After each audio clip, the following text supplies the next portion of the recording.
भैया जी कहीं में आपका एक बार फिर स्वागत है। बातचीत के सिलसिले को जोड़ने के लिए एक बार फिर से मैं आपके बीच में हाजिर हूं। बातचीत का सिलसिला जोड़ूं। आज एक बात कही गई और वो अच्छी बात है, कहीं किसी जगह से आए उसको कोट करना चाहिए। और वो ये कि मुस्लिम पर्सनल लॉ बोर्ड की जो कार्य समिति की बैठक चल रही 2 दिनों से लखनऊ में, तो उसके बाद जब बैठक खत्म हुई, उसके बाद जब बाहर आए तो यूसुफ अजीज साहब से पूछा गया अफगानिस्तान के बारे में। उन्होंने बात एक ही सांस में एक ही साफ लहजे में ये बात कही कि अफगानिस्तान पर मुस्लिम लॉ ने जो था कड़ा एतराज़ जताया और कहा कि भारत में वो एक तो कौम के जागरूकता के लिए संवाद चलाएंगे और ये जो संवाद है ये कहीं ना कहीं कम्युनिकेशन गैप जो हैं उनको ख़त्म करेगा, ये एक बात है। और तालिबान तो छोड़िए, तालिबान की सोच का भी उन्होंने विरोध किया, जो कि बहुत अपने आप में बड़ी बात है। और उन्होंने ये कहा कि कट्टरता, क्रूरता और बर्बरता का हम विरोध करते हैं। ये बहुत अच्छी बात है। इसलिए अच्छी बात है कि कहीं से भी किसी भी तरफ से कहीं कोई बात अगर कट्टरता की है, क्रूरता की है, तो उसका विरोध किया जाना चाहिए। और दूसरी बड़ी बात जो है वो ये कि संवाद चलाया जाए, संवाद के कार्यक्रम चलाए जाएं। बहुत अच्छी बात है। कम्युनिकेशन और इंटरफेथ हो और अच्छी बात है कि कम से कम आपस में ये जो दूरियां हैं वो खत्म हो, और वो खत्म इसी तरह से हो सकती हैं जब कम्युनिकेशंस आपस में बढ़ें। तो इस लिहाज से ये बहुत अच्छी बात है। और आज इसी के दायरे में रहकर बातचीत होगी और ये कोशिश होगी कि कैसे इस चीज़ों को आगे बढ़ाया जाए और कैसे चीज़ों को सामने लाया जाए। जो मेहमान हमारे साथ आज मौजूद हैं उनका मैं आपसे तारुफ जरूर कराऊंगा। मेहमान जो हमारे साथ आज कुछ खास हैं उनसे भी आप रूबरू होंगे। लेकिन सबसे पहले मैं ये बताना चाहूँगा कि जो यूसुफ अजीज साहब ने जो बात कही उससे और ख़ास तौर से अफ़गानिस्तान के मुतालिक वो ज़रूर देखी जानी चाहिए और सुनी जानी चाहिए। यूसुफ अजीज साहब क्या कहते हैं वो सुनते हैं, उसके बाद फिर मेहमानों की ओर रुख करते हैं। तालिबानी सोच की बात करी। तालिबानी सोच, सभी धर्मों के बीच ऐसे लोग मौजूद हैं जिनकी तालिबानी सोच है।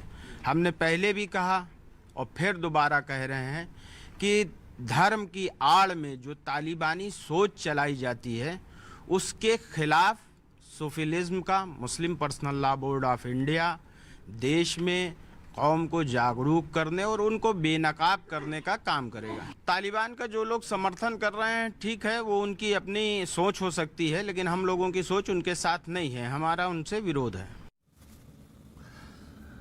तो आपने बातचीत का सिलसिला सुना उनसे, और जो मेहमान हमारे साथ इस वक्त जुड़ रहे हैं मैं उनकी ओर आपसे उनका तारुफ करा देता हूं। सैयद नसीरुद्दीन चिश्ती साहब चेयरमैन हैं ऑल इंडिया सूफी सज्जादा नशीन काउंसिल से। बहुत बहुत शुक्रिया, थैंक यू सो मच, जो आज हमारे प्रोग्राम का हिस्सा आप बन रहे हैं। बहुत बहुत शुक्रिया, thank you so much. Shoaib जमाई साहब फाउंडर इंडियन मुस्लिम फाउंडेशन, कुछ देर बाद हमारे साथ जुड़ेंगे। शहजाद पूनावाला हमारे सामने दिख रहे हैं जो कि राजनीतिक विश्लेषक हैं और बहुत अच्छा बोलते हैं। बहुत बहुत शुक्रिया, थैंक यू सो मच। तस्लीम रहमानी साहब आज हमारे साथ बहुत दिनों के बाद फिर से एक बार जुड़ रहे हैं। बहुत बहुत शुक्रिया। मैं पिछले कई हफ्तों से कोशिश कर रहा था लेकिन आज वो फिर हमारे साथ जुड़ रहे हैं। अध्यक्ष हैं मुस्लिम political council of India, thank you so much, बहुत बहुत शुक्रिया, थैंक यू सो मच। और आज बड़े इदारे जमात इस्लामी हिंद से उसके महासचिव मोहम्मद सलीम इंजीनियर साहब भी हमारे साथ जुड़ेंगे, रूबरू होंगे। बहुत बहुत शुक्रिया, थैंक यू सो मच। मैं प्रोग्राम का आगाज़ करूं तो सबसे पहले मैं सैयद नसीरुद्दीन चिश्ती साहब, क्योंकि आप हमारे साथ आज मौजूद हैं, मैं आप ही से शुरू करना चाहूँगा। जो बात कही गई है यूसुफ अजीज़ जी के यानिब से कही गई है, पर्सनल लॉ बोर्ड की बैठक चल रही हूँ, उसके बाद उन्होंने ये बात कही है कि एक तो कौम की जागरूकता के लिए संवाद चलाएंगे और दूसरी बात कट्टरता, क्रूरता और बर्बरता का विरोध करते हैं। और जो तालिबान सोच का जो यहाँ पे हिमायती हैं हम उनका विरोध करते हैं, ऐसा यूसुफ अजीज साहब का कहना है। मैं 30 सेकंड आपको देता हूं, उसके बाद जो हमारे मेहमान हैं एक एक करके वो बोलते जाएंगे। सैयद नसीरुद्दीन चिश्ती साहब सबसे पहले। जनाब, यूसुफ अजीज साहब ने जो कहा है, जैसा आपने मैंने उनकी ऑडियो सुनी है, मैं उनकी बात से इत्तेफाक रखता हूँ। सही है, जागरूक अभियान चलाया जाना चाहिए। और मेरा मानना ये है कि जो वाकई में सही मुसलमान होगा वो किसी भी किस्म की तालिबानी सोच की हिमायत कभी नहीं करेगा, क्योंकि इस्लाम का पहला फरीजा यही है कि लोगों के हुकूक की रक्षा की जाए और लोगों में अमन कायम किया जाए। इस्लाम हमें हजरत मोहम्मद मुस्तफ़ा सल्लल्लाहु अलैहि वसल्लम से जिस खूबसूरत शक्ल में मिला, आपके बाद में खुलफाए राशिदीन, अहले बैत, फिर बुजुर्गान दीन के जरिए आया, उसमें नफरत की कोई जगह नहीं है। और शरीयत के नाम पे या इस्लाम के नाम पे कोई अपना पॉलिटिकल एजेंडा पूरा करता है तो वो उसको हिंदुस्तानी नहीं, पूरी दुनिया का मुसलमान उसको तस्लीम नहीं करे। तो ये जो संवाद की जो उन्होंने बात कही, ये बहुत जरूरी है। हमारे मुल्क में या मीडिया के जरिए जो भी माहौल बन रहा है, लोगों में इस्लाम के प्रति या शरीयत के प्रति एक गलत मैसेज जा रहा है, उसके लिए संवाद होना बहुत जरूरी है। मैं भी आपके चैनल के माध्यम से तमाम धर्मगुरुओं से, मुस्लिम धर्मगुरुओं से अपील करता हूं कि आए और अपनी बात रखें कि तालिबान का इस्लाम से कोई लेना देना नहीं है और ना ही इस्लाम तालिबानी सोच का समर्थन करता है। हम इसकी सख्त मुखालिफत करते हैं और जो इसका समर्थन करते हैं हम उनकी भी मुखालिफत करते हैं। बहुत बहुत शुक्रिया। बहुत कम समय में आपने बिल्कुल अपनी बात बहुत टू द पॉइंट कही और बहुत बहुत शुक्रिया। मोहम्मद सलीम इंजीनियर साहब का भी बहुत बहुत शुक्रिया जो हमारे प्रोग्राम से वो जुड़े हैं। बहुत बहुत शुक्रिया साहब, थैंक यू सो मच जो ये आपने बात कही। आगे बढ़ाता हूं और तस्लीम रहमानी साहब आपके 30 सेकेंड्स, उसके बाद मैं आगे बढ़ूं।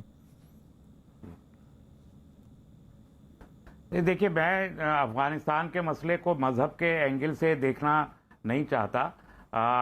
पर्सनल लॉ बोर्ड के रुकन ने एक बात एक ने कही है, दूसरे ने एक और भी कही है, और लोग भी, वो पर्सनल लॉ बोर्ड का स्टैंड नहीं है। सबसे ज़्यादा इम्पॉर्टेंट है गवर्नमेंट का स्टैंड क्या है, और हमें वेलकम करना चाहिए। 26 अगस्त को सरकार ने एक ऑल पार्टी मीटिंग अफ़गानिस्तान के मसले पे बुलाई है और ये बहुत अच्छा है। मेरा ख्याल है बहुत लंबे अरसे के बाद ऐसा हो रहा है कि एक फॉरेन पॉलिसी के इशू पे ऑल पार्टी मीटिंग सरकार ने बुलाई है, उसका खैर मकदम किया जाना चाहिए और वहाँ से आउटकम क्या आता है उसका इंतज़ार करना चाहिए। इसके अलावा जो हमारे अफ़गानिस्तान के इस मुल्क में एक्सपर्ट्स हैं, जो एक्स डिप्लोमेट्स हैं, जो फॉरेन पॉलिसी के एक्सपर्ट हैं, स्ट्रेटजी के एक्सपर्ट्स हैं, वो लोग जो ओपिनियंस अपनी दे रहे हैं उसको कंसीडर करना चाहिए। हमको ये हिंदू मुसलमान का मसला है या लोकल अपनी डोमेस्टिक पॉलिटिक्स को के कंजम्पशन का ये इशू नहीं है। मैंने आपसे पहले भी कहा था, आपको याद होगा, ये इस पूरे खित्ते में, इस पूरे रीजन में एक बड़ी चेंज का आगाज़ है और उसका हम पर क्या असरात होंगे इस पर बहुत तफसील से गौर करने की ज़रूरत है। ये इस्लाम का इशू नहीं है, हिंदुओं का इशू नहीं है, किसी का नहीं है। जो लोग ऐसा करने की कोशिश कर रहे हैं, मेरा ख्याल है वो गलत कर रहे हैं, उससे हालात ख़राब हो सकते हैं, अच्छे नहीं होंगे। इसे सियासी और सिफारती नुक्ता नज़र से ही देखते रहें तो अच्छा है। शुक्रिया। सैयद नसरुद्दीन चिश्ती साहब ने कहा कि जो तालिबान है वो इस्लाम नहीं है और इस्लाम कुछ फ़र्क है, और इसके बाद तस्लीम रहमानी साहब ने कहा मुस्लिम पर्सनल लॉ बोर्ड की जो बयान एक तरफ कुछ और है, दूसरी कुछ और है। जो वो उन्होंने कहा कि यूसुफ अजीज़ साहब की जो बात है वो उससे उन्होंने कहा कि वो कोई मान्य नहीं है पूरी तौर से, उन्होंने उससे इनकार किया।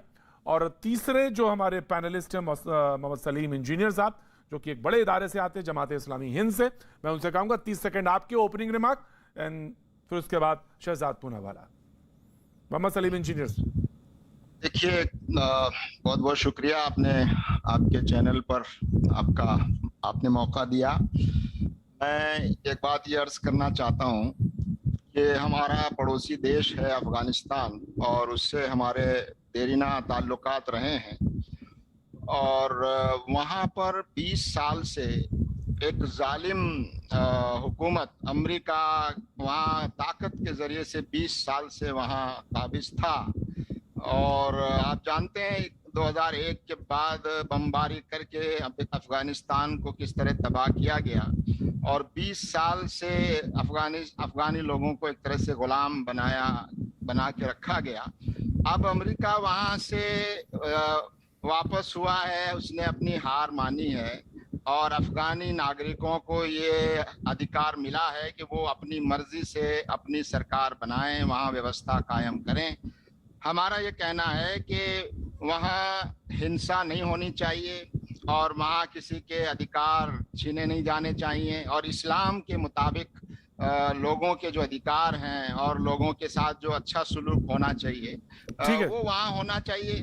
और कुछ चीज़ें वहाँ से अच्छी भी सामने आ रही हैं। मालूम हुआ है कि गुरुद्वारे में वहाँ जाकर उन लोगों ने लोगों को यकीन दिलाया है कि उनको डरने घबराने की ज़रूरत नहीं है। उन्होंने आम माफ़ी का ऐलान किया। तो हमको ठहर के देखना चाहिए कि वहाँ क्या हो रहा है और भारत को चाहिए कि वहाँ हर कोशिश करे कि वहाँ पर हालात अच्छे रहें और हमको भारत में अफगानिस्तान के इशू को लेकर एक कम्युनल और सांप्रदायिक माहौल पैदा करने की कोशिशें कुछ लोग और कुछ चैनल कर रहे हैं और यहाँ उसको नफरत फैलाने का एक माध्यम बना रहे हैं। Right, मैं sir. समझता हूँ कि ऐसी कोशिशों को रोका जाना चाहिए। हिंसा जहां भी हो, बिल्कुल अन्याय बिल्कुल जहां इंजीनियर भी साहब, हो। मैं आपके पास फिर से मुखातिब होता हूं। आपके 30 सेकंड से मैंने लिए, बहुत बहुत शुक्रिया, थैंक यू सो मच। आपने जो बात अपनी कही, और ये आज की जो डिबेट है उसका मुतालिक यही था कि तालिबान की सोच का विरोध करते हैं,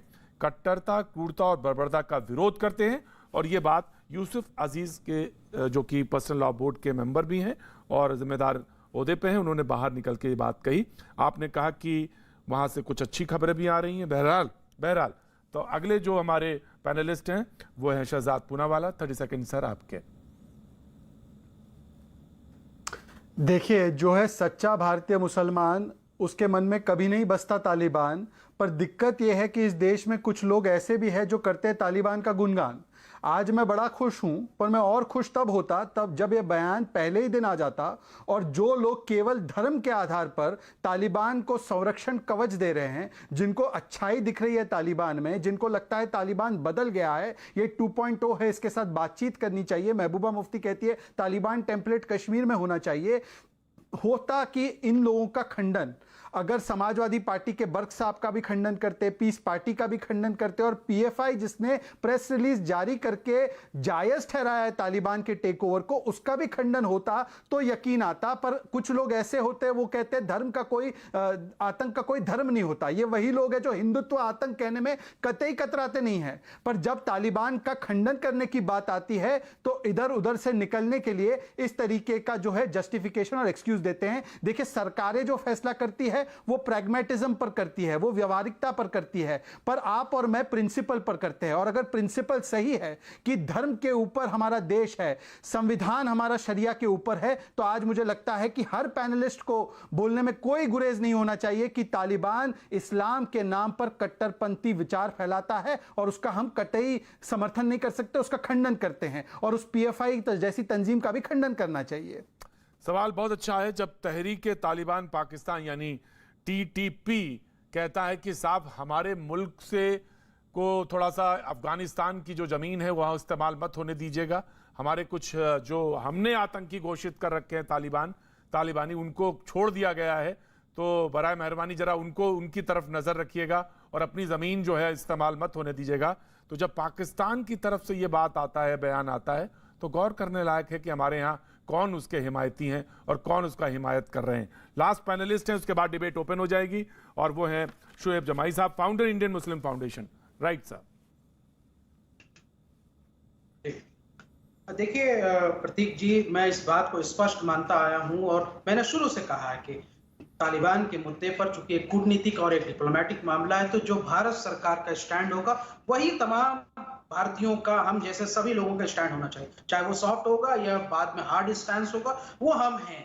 और हमने हमेशा इस बात को खंडन किया कि जहां भी कट्टरवाद है, जहां भी इस तरह की धर्म और नफरत और हिंसा फैलाते हैं धार्मिक बुनियाद पर, वो एक तालिबानी सोच है, मानसिकता है, जिसका खंडन होना चाहिए। लेकिन मैं बहुत खुश होता, हमारे दोस्त और हमारे जो पैनलिस्ट अभी बोल के गए, तब मैं खुश होता जब ये कहते कि तालिबान तो चलिए हजारों किलोमीटर दूर है, उसकी हिम्मत नहीं है, उसकी औकात नहीं है कि हमारे सरहद के अंदर, लेकिन हमारे देश के अंदर जो एक ऐसी मानसिकता पनप रही है जो इस देश के लिए इमिनेंट खतरा है, इस देश के नागरिकों के लिए, इस देश के सुरक्षा के लिए।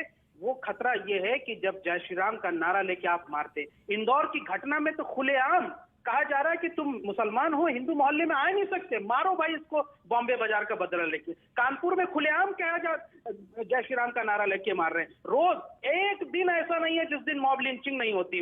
जंतर मंतर पे खुलेआम नरसंहार के नारे लगाए। ये भी तो तालिबानी मानसिकता है। इसका खंडन कब करेंगे? इसको कट्टरवाद कब मारेंगे? अगर इसको जस्टिफाई करेंगे, जैसे अभी वहां पे मध्य प्रदेश के मंत्री जी कल कर रहे थे, मैंने उनको डांटा भी, तो जस्टिफाई आप करते रहेंगे तो इस तरह की तालिबानी सोच बढ़ते रहेगी।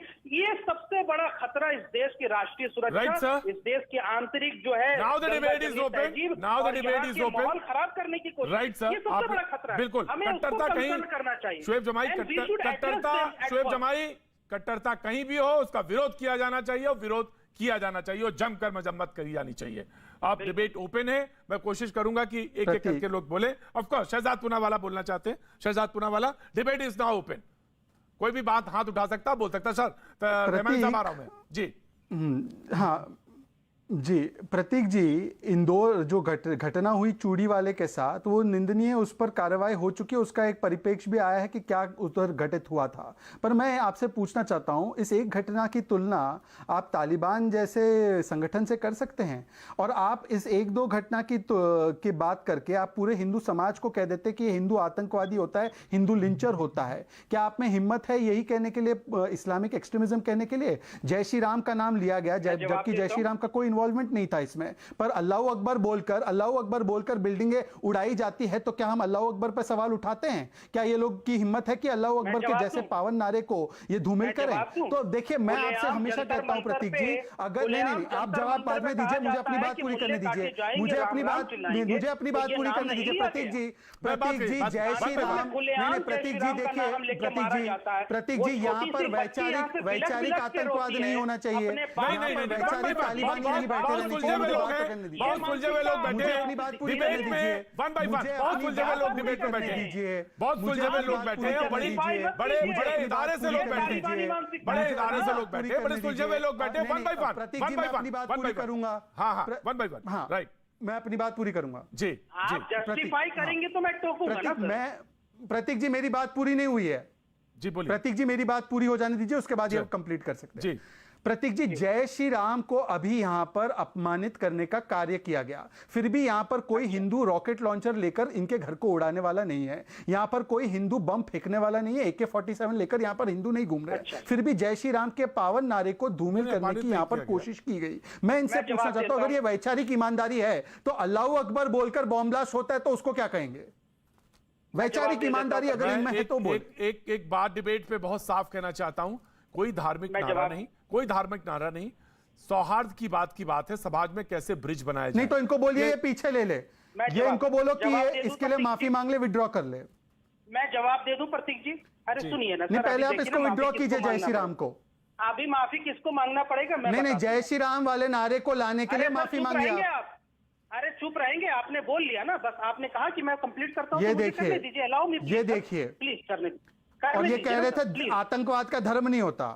देखिए, ये ऐसे नहीं चलेगा, आप मैं बीच बीच में टोकूंगा फिर आपको। अभी आप इतने प्यार से बातें कर रहे हैं तो प्यार से बातें करें ना, एक एक करके। मैं जवाब दे रहा हूं सर। पॉइंट नंबर 1 ये है कि जंतर मंतर पे अश्विनी उपाध्याय जो भारतीय जनता पार्टी के नेता हैं, उनको इसी बुनियाद पर तो गिरफ्तार किया गया और FIR दर्ज हुई कि जंतर मंतर पर नारे लगे कि मुल्ले काटे जाएंगे तो राम राम। मैं ये नारे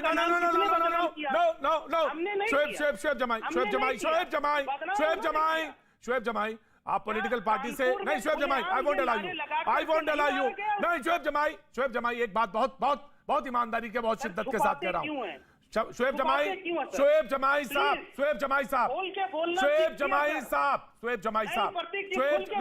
ऑडियो डाउन। शोएब जमाई साहब, बहुत ईमानदारी के साथ और बहुत विनम्रता के साथ मैं कह रहा हूं कि शोएब जमाई साहब, या तो आप बोल लीजिए या तो मैं बोल लूं। डिबेट में ऐसे नहीं होता। शोएब जमाई, अगर मैं आपको बुलाता हूं तो मेहमान की तरह बुलाता हूं, उसका मतलब ये होता है कि आप किसी की भी धार्मिक भावनाओं को ठेस पहुंचा देंगे। आप अगर मुस्लिम है और आप इस्लाम मानते हैं, इसका मतलब ये नहीं हुआ कि आप कोई भी नारा यहां पे आके कह देंगे। आप ये बात क्यों कहेंगे? ये नहीं कहेंगे, जो उन्होंने कहा उसकी सजा उनको मिलेगी। नहीं, इसलिए आप नारे मत लगाइए। हाँ, जवाब देंगे, जवाब मिलेगा उसका। FIR में देख लीजिए ना, ठीक है, जो नारा मत लगाइए, नारा मत दीजिए यहाँ पे। और ये धार्मिक भावनाओं को ठेस पहुंचती है, मैं आई वोंट अलाउ। जो आज डिबेट है, आज डिबेट के मौजू पे आइए, मैं डिबेट के मौजू पे आ रहा हूं। मैं कह रहा हूं कि अगर आप सुनिए, एक पॉइंट बात करके खत्म करता हूं कि अगर शहजाद जी और भारतीय जनता पार्टी इतनी हमदर्द है अफगानी नागरिकों, जो हो सकता है हो, और मैं भी हूं, तो एक काम कर लीजिए कि CA में संशोधन करके, जो हमारी मांग थी कि CA में संशोधन करके अफगानी मुसलमान नागरिकों को भी यहां नागरिकता देने का काम कर दीजिए। हमारा आपका झगड़ा खत्म। लेकिन आप ऐसा नहीं इसका करेंगे। जवाब दे रहा हूं। क्योंकि यहाँ से आपको सिर्फ अफगानिस्तान के इसका नाम पर जवाब खेलना देता है हूं। और जी मुसलमान जवाब को जवाब तालिबान यहाँ जवाब पे दीजिए घोषित जवाब करना है दीजिए और मौलवी शहजाद की पूनावाला, आज verify सीए के कम से कम करना। पक्ष आप में तो पर बात इतना सुनने को मिली, हाँ, पक्ष में तो बात प्रतीक, सुनने मैं को इसका मिली। जवाब देना चाहता शहजाद पूनावाला। हूँ। शोएब, हाँ, दीजिए। मैं छोटा जवाब दूंगा। शोएब जमाई ने ये बड़ी अच्छी बात रखी है। मैं शोएब जमाई को गारंटी देता हूं, पर वो पहले ये गारंटी दे दे कि जो उन्होंने आज तक कहा कि मोदी क्रूर है और यहां पर इस्लामोफोबिया है और यहां पर मुसलमानों का जेनोसाइड, ये इनकी मंडली कहती है, वो पहले कह दे कि ये सारी चीजें झूठी थी, दुष्प्रचार थी। फिर अफगानिस्तान के क्या पूरे दुनिया के मुसलमानों को, आपको भरोसा है भारत में उन 53 मुसलमान मुल्क में नहीं है, हमें तो बहुत खुशी है इस बात की, सारी चीजें की जाएगी। अभी तो शरण सबको ही मिल रहा है, मैं परंतु गारंटी आप दे ये देता पहले कह दीजिए कि मोदी राज में मुसलमान पूरी तरह सुरक्षित है। ठीक। तस्लीम रहमानी साहब, देखिए, डिबेट इज ओपन नाउ। मैं तस्लीम तो रहमानी साहब, clearly नो नो कह नो रहा नो हूं, वन टू वन नहीं है। आप तस्लीम सीए रहमानी पे साहब, अगर संशोधन तस्लीम कर रहमानी साहब, देंगे, प्लीज तो कम। हम तस्लीम मोदी रहमानी जी साहब, की प्लीज जयजयकार कम। कर देंगे। Debate is open. आप उनको मैं आ रहा हूं, संशोधन करके सलीम साहब आ रहा हूं, पूरी कर सलीम देंगे। साहब आ रहा हूं। मैं तस्लीम इस रहमानी साहब, मौजूद को इस तरीके से खराब नहीं करूंगा।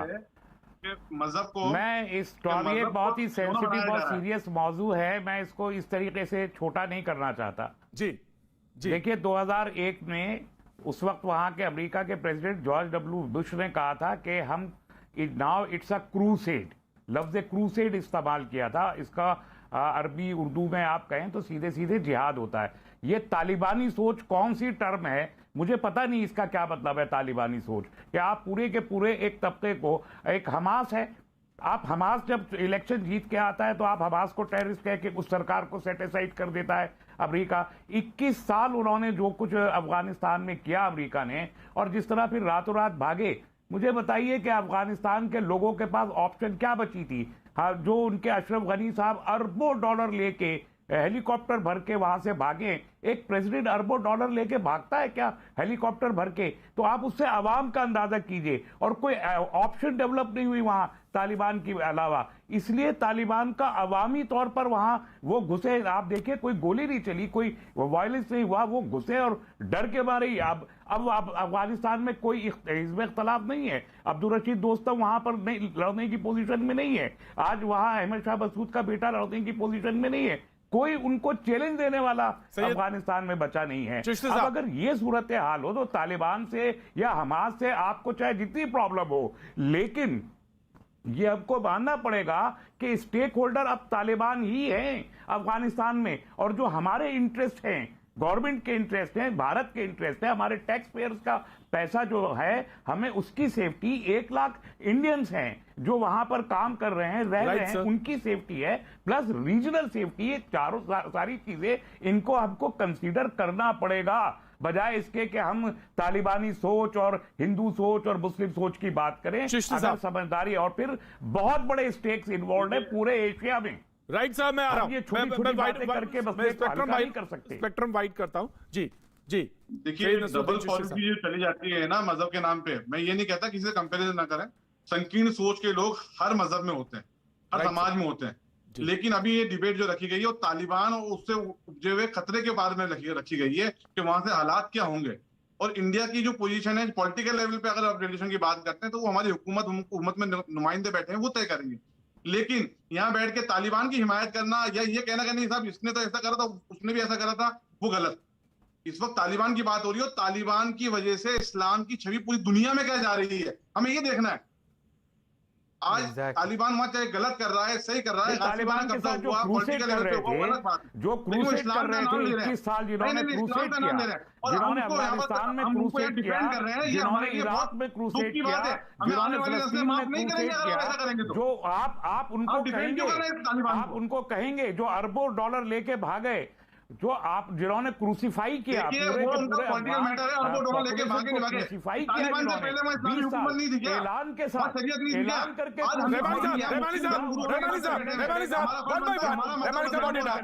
उसके अलावा आपकी एक चीज और सीखें, एक चीज और नोट करें आप अफगानिस्तान से एक सीख लें, तमाम लोग, तमाम हिंदुस्तानी, कि आज वहां पर पॉलिटिकल पावर के जो लोग थे, उसके अलावा पैसे वाले जो लोग थे, आज किस काम का उनका पैसा, क्या पॉलिटिकल पावर था, छोड़ के भाग गए।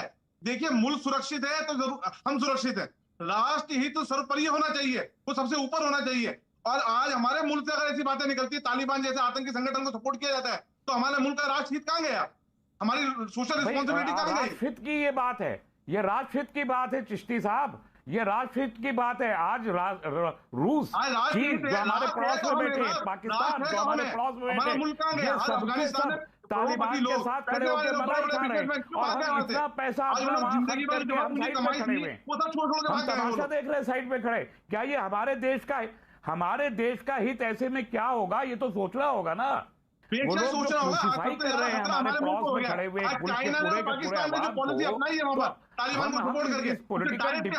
डिप्लोमेटिक एरा में खड़े होकर हमारे देश का इंटरेस्ट काहे में है, इस पे तो गौर करना पड़ेगा ना। इस पे गौर नहीं करेंगे कि भारत का इंटरेस्ट किस चीज में।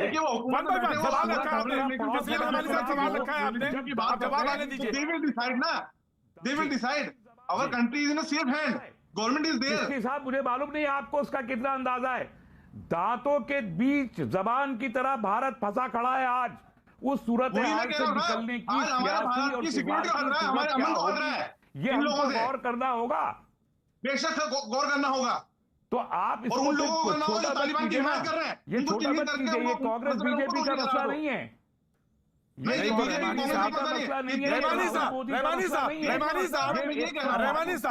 रहमानी साहब भारत के शहजाद पूनावाला ने मैं आता हूँ। शहजाद पूनावाला ने रहमानी साहब पाकिस्तान को सपोर्ट कर रहा है। राइट साहब शहजाद पूनावाला ने एक सवाल पूछा था सपोर्ट करके। जी, शहजाद पूनावाला ने एक सवाल पूछा था और ये कहा था पाकिस्तान को सपोर्ट करेंगे तो फिर बचेगा क्या? क्या हमारी आने वाली नस्लें हमें माफ करेंगी? बिल्कुल आपने कहा कि अगर आप सपोर्ट करेंगे। अरे मेरी कुछ समझ में नहीं आ रहा क्या।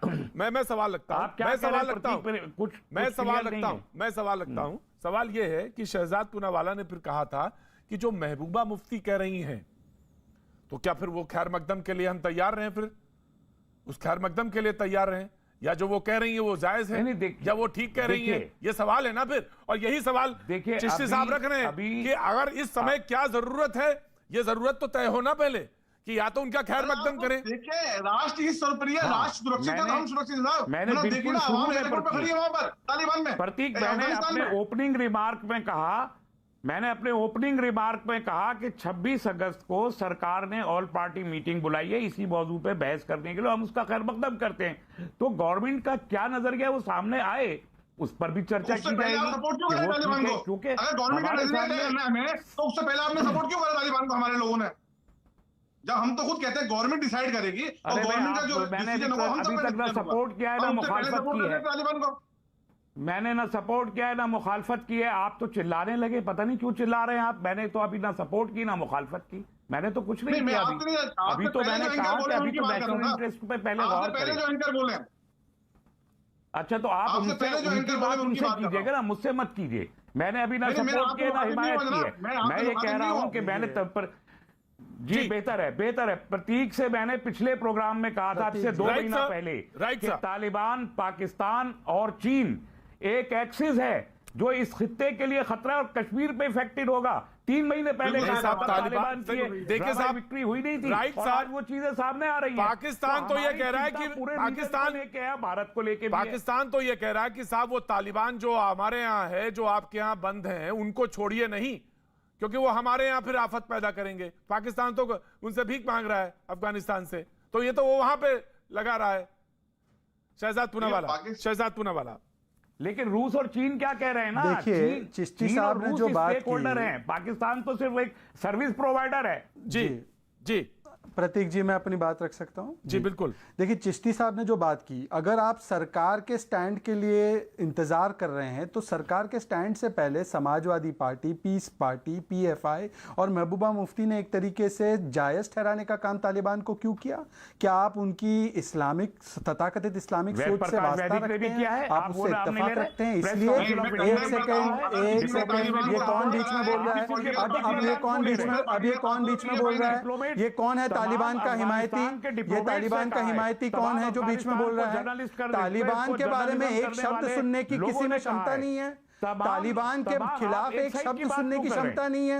ये तालिबानी पार्टी के स्पोक्सपर्सन है। अच्छा, पीएफआई के है। पीएफआई भी वैसे उसी तरीके से ऑपरेट करता है।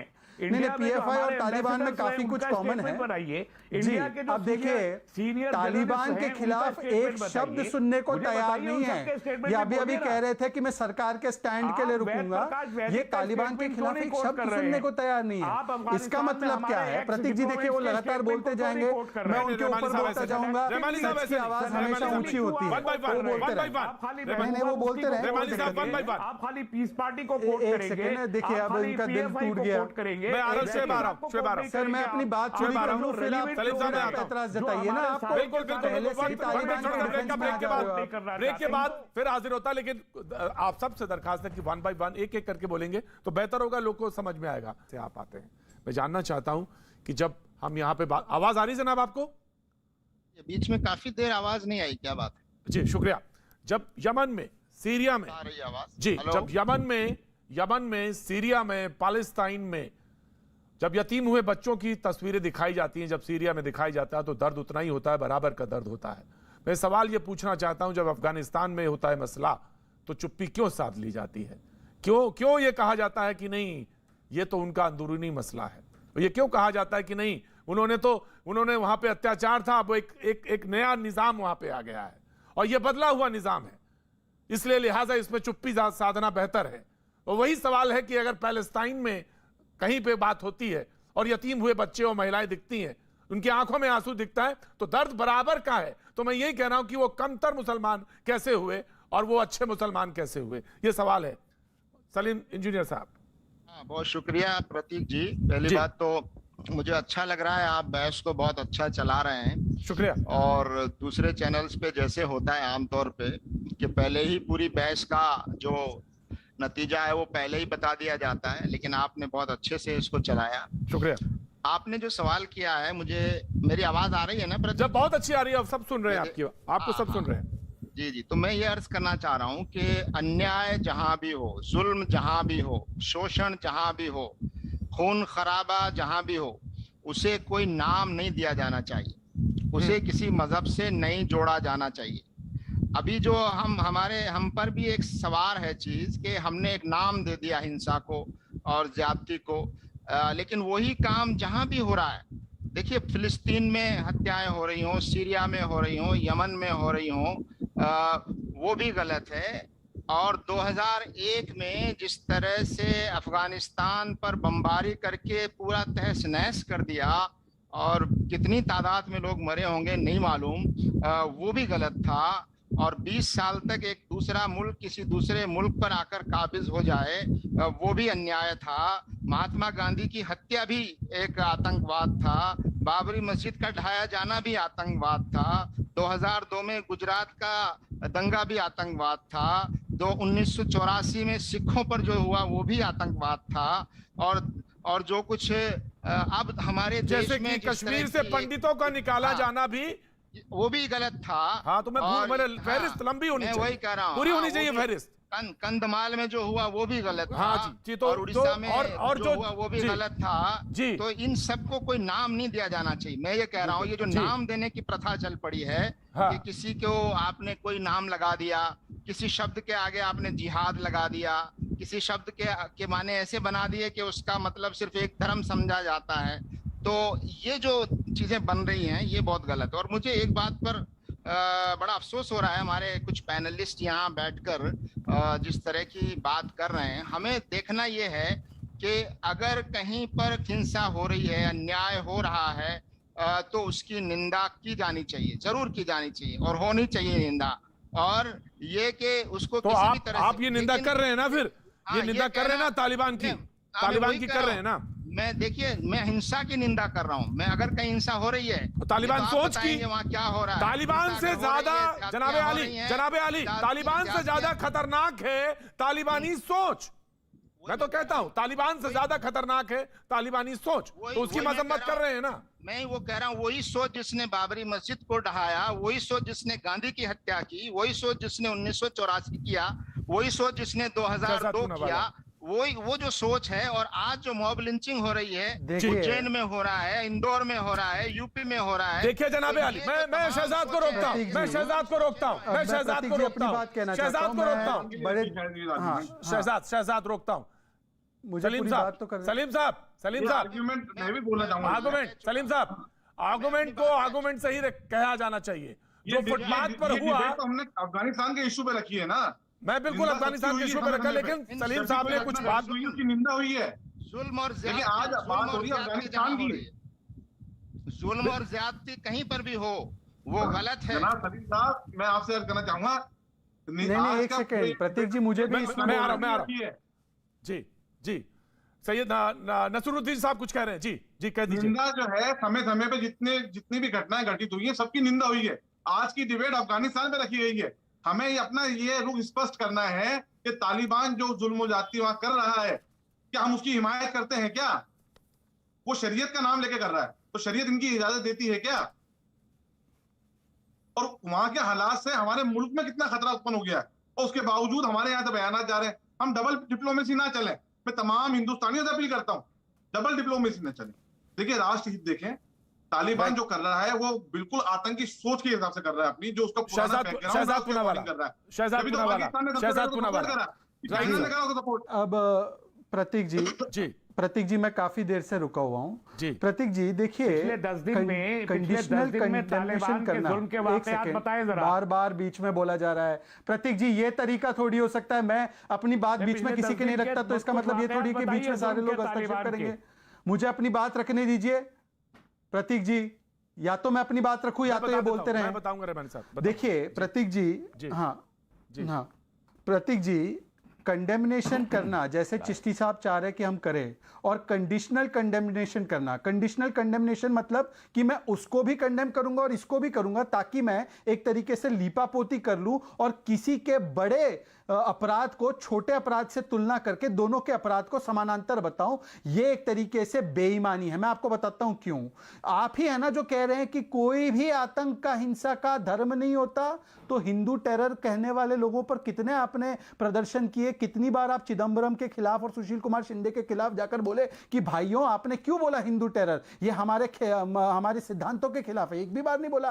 क्यों बार बार आप चिन्हित करते हो? मुस्लिम चूड़ी वाला, मुस्लिम आदमी का लिंचिंग हुआ, वहां पर आपको धर्मजात दिख जाती है? वहां पर क्यों नहीं कहते लॉ एंड ऑर्डर का मामला है? वहां पर जय श्री राम का नारा लगा, बुजुर्ग आदमी मुसलमान था, उसको पीटा गया, तब आप धर्म क्यों ले आते हो बीच में? और अब जब तालिबान इस्लाम के नाम पर गलत कर रहा है, तो आप में इतनी हिम्मत नहीं है कि आप उसको कंडीशनली नहीं बल्कि पूरी तरह से कंडेम करो। आपको इतनी हिम्मत नहीं है कि आप आतंकवाद कहो। जब कश्मीरी पंडितों को भगाया गया, आपको इतनी हिम्मत नहीं है। एक सेकंड सर, एक सेकंड, बीच में मत बोलिए। मैं अपनी बात पूरी नहीं कर, मैंने अपनी बात पूरी नहीं की है। प्रतीक जी, मैंने अपनी बात पूरी नहीं की है। प्रतीक जी, मैंने अपनी बात पूरी नहीं की है। इस तरीके से मैं बार बार यील्ड नहीं करूंगा। प्रतीक जी, मुझे अपनी बात पूरी करने दीजिए, उसके बाद ये बीच में आ सकते हैं। प्रतीक जी, मैं बार बार यील्ड नहीं करूंगा। प्रतीक जी, ये बार बार मैं यील्ड नहीं करूंगा। मैं अपना पूरा बोल के उसके बाद ये बीच में बोलेंगे। मैं आपसे एक चीज पूछता हूं प्रतीक जी, आज तालिबान को कंडेम करने से कतरा रहे हैं ये लोग। ये वही लोग हैं जिन्होंने याकूब मेमन को सुप्रीम कोर्ट ने सजा दी तो कहने लगे याकूब मेमन हालात का मारा है। अफजल गुरु को जुडिशियल हैंगिंग हो गई, अफजल हम शर्मिंदा है, तेरे कातिल जिंदा है। ये वही लोग हैं जो बुरानवानी के फादर को हेडमास्टर का बेटा बोलते हैं और उसको इस तरीके से बताते हैं, कहते हैं दिल्ली दंगे में जो है केवल मुसलमान मरे, जैसे कि कोई हिंदू मरा ही नहीं। ये क्यों करते हैं ऐसे? फिर अगर तालिबान के अंदर आपको धर्म नहीं ढूंढना है तो बाकी जगह क्यों आपने धर्म ढूंढा, और क्यों आप आतंकवादियों के साथ खड़े हो गए, और आज भी आप तालिबान को कंडेम नहीं कर पाते हो? शुएब जमाई जी, प्रतीक जी, आप हमारे पास बहुत देर से आए तो हाँ जी, माफी चाहता हूं। आज इंटरप्टेड हमें 2-3 मिनट। मैं 3 पॉइंट में अपनी बात रखूंगा, बड़ी शालीनता से रखूंगा। सबसे पहली बात यह है कि जो लोग ये कह रहे हैं कि भाई तालिबान में कुछ ऐसा हुआ तो भारत के लोगों पे, मुसलमानों पे खतरा आ गया। कुछ लोग ये कह रहे हैं कि भाई ये तो डरते हैं जी, कंडेम नहीं करते। मैं एक बात पूछना चाहता हूँ सर, कि सबसे पहली बात तो हमारा देश की जो डेमोक्रेटिक स्ट्रक्चर है, जो फेडरल स्ट्रक्चर है, वो इतनी मजबूत है कि ये चंद 2 कौड़ी के लोगों का 1-2 स्टेटमेंट देने से कोई इसके देश की अस्मिता पर और इसके जो है महानता पर कोई फर्क नहीं पड़ेगा, पहली बात। दूसरी बात ये है कि भारत सरकार दोहा में तो तालिबान और कहिए कि मैं समाजवादी पार्टी का खंडन करता हूं। देखिए, इन्होंने कहा कि मैं All India Muslim Personal Law Board Nomani ji का कंडेम करता हूं। बोलिए सर, ये डिसिप्लिन के खिलाफ हो गया ना। नहीं, all India Muslim Personal Law board को कंडेम कीजिए ना, नोमानी जी को। देखिए प्रतीक जी, क्या ये आप बेईमानी नहीं कर दीजिए, आगे बढ़िए ना फिर। अरे आप हेडमास्टर है क्या? बैठिए ना चुपचाप से। अरे बेईमानी की बात तो आप कर रहे हैं। All India Muslim Personal Law board के नौमानी को कंडेम कर दीजिए आप। प्रतीक जी, क्या आप मुझे इस पे अलाउ करेंगे क्या? बिल्कुल, या आप फिर ही मैं बोलेंगे, भी आप ही पूरा बोलेंगे, चिल्ला- आप ही बोलेंगे। चलिए, जवाब नहीं है, आप बोलिए, आगे बोलिए। जवाब नहीं है आपके पास, बोल दीजिए आगे। मैं बढ़ता हूँ आगे। दूसरी बात यह है कि भारत सरकार को बिल्कुल पहले से मालूम था कि तालिबान एक क्रूर, एक आतंकवादी और एक बहुत बर्बर शक्ति है, बहुत बर्बर संस्था। तो क्यों भारत सरकार के जयशंकर मंत्री जी जो है दोहा में जाकर के तालिबान और अमेरिका के बीच में जो ये डील हो रहा था, जिसमें अमेरिका खुद शामिल है कि मैं जा रहा हूँ 31 अगस्त तक, तुम आ जाओ भैया, उसमें भारत भी शामिल था, रशिया में भी मिल रहे थे, क्यों तालिबान से संगठन से क्यों साठगांठ कर रहे थे? कहाँ शामिल था? मोदी जी क्यों कर रहे नहीं, कहाँ ये शामिल सवाल था? पूछ रहे। द हिंदू के अखबार की ये रिपोर्ट देख लीजिए कि दोहा में ऑफिशियल ने कंफर्म किया कि भारत शामिल था। पहले allow me to complete, 30 second में सबूत दे दीजिए आप। 30 सेकंड में कंप्लीट। अब ये सवाल उठता है कि अगर ये तालिबानी सरकार ये रह जाती है, सपोज दैट कि 1 साल तक रह जाती है, और आपको सार्क सम्मेलन में इन्हीं तालिबान के मुल्ला बरादर को बुलाना पड़े और मोदी जी कल कूटनीतिक संबंध बनाने के लिए इनको दिल्ली में स्वागत करते हैं, तो किन किन पे देशद्रोह का केस लगाया जाएगा, ये बताइए। और ये जो कुछ तालिबान किया जा रहा है वो तो अलग मामला है, लेकिन देश को बेचने की बात नहीं हो रही है। 150 ट्रेनें, 400 railway station, 23,000 crore, 23,000 kilometre road, सब कुछ बेच दिया सर, बेच दिया। इसमें बात नहीं हो रही है। तालिबान की बड़ी चिंता है, लेकिन देश को बेच रहे हैं, इसकी चिंता नहीं है। डिबेट करेंगे कल इसमें। सैयद नसीरुद्दीन चिश्ती, मैं आ रहा हूँ शहजाद, आ रहा हूँ पे ही बात हो जी। सैयद नसीरुद्दीन चिश्ती, मैं सबसे पहले एक बात बहुत क्लियर कर दूं, मेरे वालिद जो अजमेर दरगाह के स्पिरिचुअल हेड हैं दीवान सैयद ज़ैनुल आबिदीन साहब, उन्होंने 2 दिन पहले बहुत क्लियरली स्टेटमेंट दिया है कि हम तालिबान की हिमायत करने वालों की भी निंदा करते हैं और तालिबान की जो क्रूर हरकतें हैं इस्लाम के नाम पे उसकी भी निंदा करते हैं। ये अजमेर दरगाह से बयान आ चुका है। मैं ऑल इंडिया सजादा काउंसिल के चेयरमैन की हैसियत आपके सामने बोलता हूँ, जिन जिन लोगों ने भी अगर उनकी हिमायत करी है तो मैं उनके सख्त अल्फाज में निंदा करता हूँ, पहले पॉइंट। दूसरी चीज ये कि हम डिबेट जब जिस टॉपिक पे रखी गई है, क्या तो आप खुल के कहते हैं कि तालिबान की आप हिमायत कर रहे हैं, जो जितने पैनलिस्ट बैठे हैं दूसरे भी लोग हैं, या खुल के कहें कि हम तालिबान के खिलाफ की घटना पे मुंह सिल जाता है। आप डिबेट है मत कानपुर की घटना पे मुंह सिल जाता है। आप पैनलिस्ट से बात करिए, आप करिए, अंदर इशू पे मुंह सिल जाता है। अरे डिबेट पर टॉपिक आप तय करेंगे क्या बोलेंगे हम? 2 कौड़ी का आदमी, 2 रुपये का औकात नहीं है यहाँ से जुबान मत करना, बदजुबानी कर रहे हो मुझसे, तुमसे पूछ के डिबेट करेंगे। ये क्या बात है? ये क्या बातचीत की जा रही है? नहीं, ये गलत है। बोलेंगे 2 कौड़ी का आदमी अपनी औकात में रहना यहाँ से, कहा कि तुम सज्जादा नसीह हो भैया, फर्जी आदमी हो। के इतने बड़े नुमाइंदे की आप ऐसे राष्ट्रीय मंच पर बेइज्जती कराएंगे? करेगा कि हमको क्या बोलना है। शुएब जमाई, चिश्ती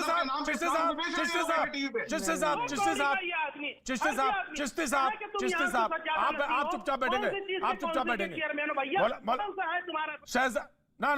ना शुएब जमाई साहब,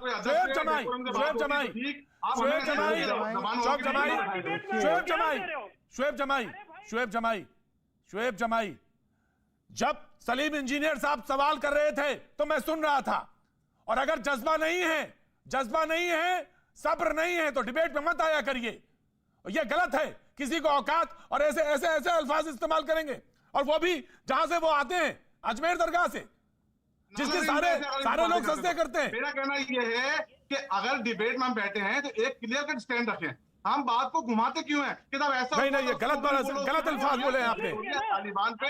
शुएब जमाई, गलत अल्फाज है, आपको माफी मांगनी चाहिए। शुएब जमाई, आपको माफी मांगनी चाहिए। शुएब जमाई, आपको माफी मांगनी चाहिए। शुएब जमाई, आपको माफी मांगनी चाहिए, ये गलत है। इसी वक्त माफी मांगिए। सुन लीजिए, किसी की भावना आहत करना मेरा मंशा नहीं था, लेकिन मुझे क्या बोलना है माफी मांगिए आप। कोई दूसरा डिक्टेट नहीं करेगा सर।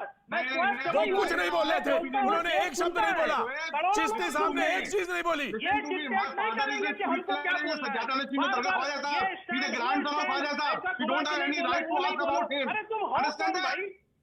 आप हो चिश्ती साहब को डिबेट से अलग किया जाए, स्क्रीन से अलग किया जाए, चिश्ती साहब को स्क्रीन से अलग किया जाए, और शुएब जमाई साहब, आपको माफी मांगनी चाहिए। ये चिश्ती साहब है, एक गाली गलौज करने वाले चिश्ती साहब, एक शब्द नहीं बोला उन्होंने, एक शब्द नहीं बोला उन्होंने, गलत है शुएब जमाई, एक शब्द नहीं बोला उन्होंने, एक भी अल्फाज गलत नहीं बोला उन्होंने।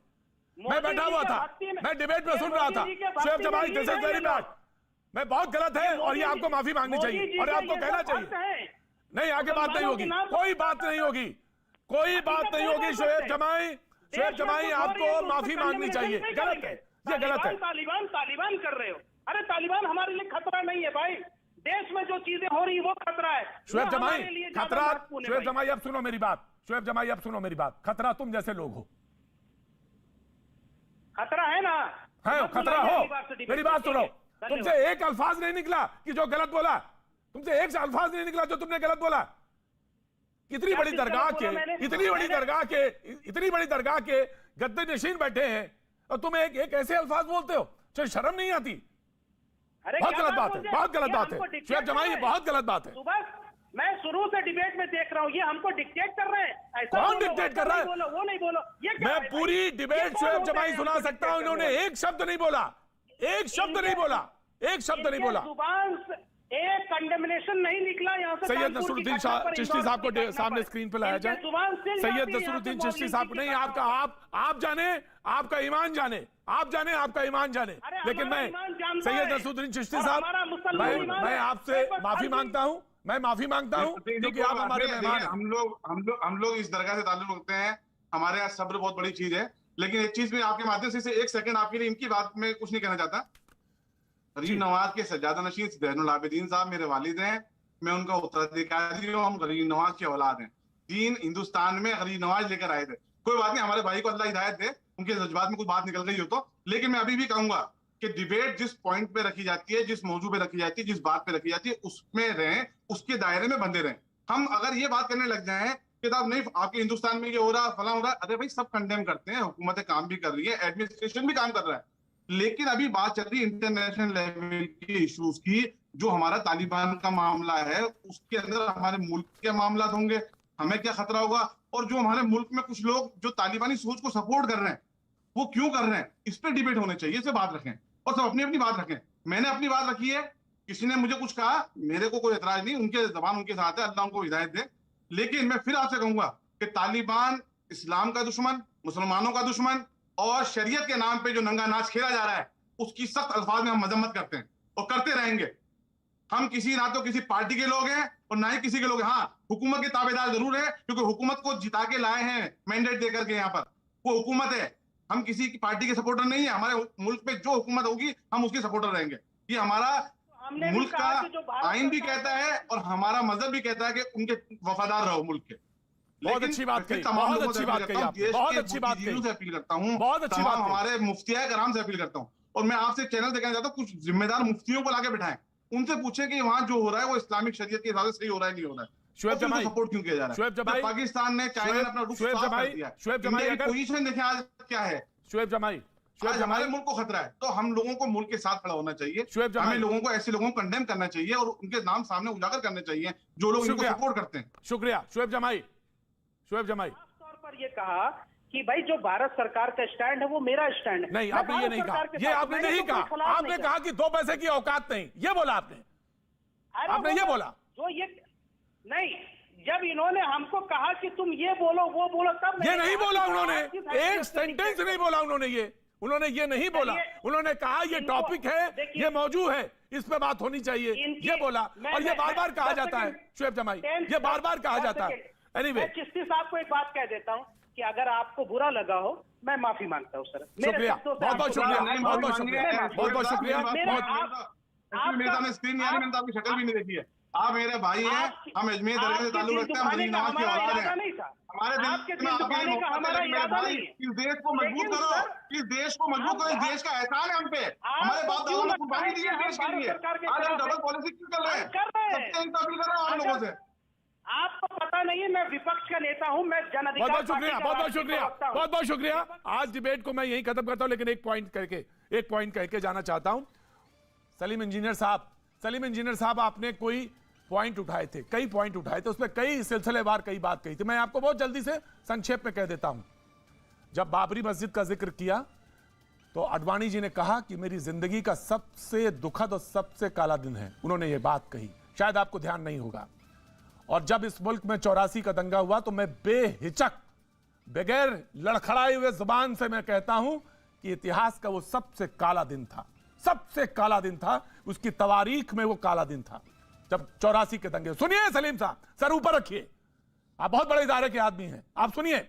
और जो इंदौर में हुआ फुटपाथ पे, यह इस मुल्क में, इस लोकतंत्र में बिल्कुल जायज नहीं है, क्योंकि लोकतंत्र में इसमें सुप्रीम कोर्ट है, पुलिस है, और कोई भी कानून का फैसला फुटपाथ पर नहीं हो सकता, कोर्ट में होगा, यह भी कहता हूं। लेकिन आपकी जबान रुक गई दो जगह पे, जब कश्मीर में कश्मीरी पंडितों की बात मैंने याद दिलाई, आपको सबसे पहले कहना चाहिए था, उसको नहीं बोले आप। और दूसरी बात जिसको मैं कहना चाहता हूं, वो बहुत जरूरी है, इस मुल्क में ब्रिज बनने की कोशिश में बहुत सारी चीजें आगे बढ़ के करनी पड़ेंगी। एक कदम चलेंगे तो तमाम ऐसे लोग जैसे नसीरुद्दीन चिश्ती जैसे लोग हैं आगे आएंगे, बढ़ेंगे, मुल्क में ब्रिज बनाने की कोशिश करिए।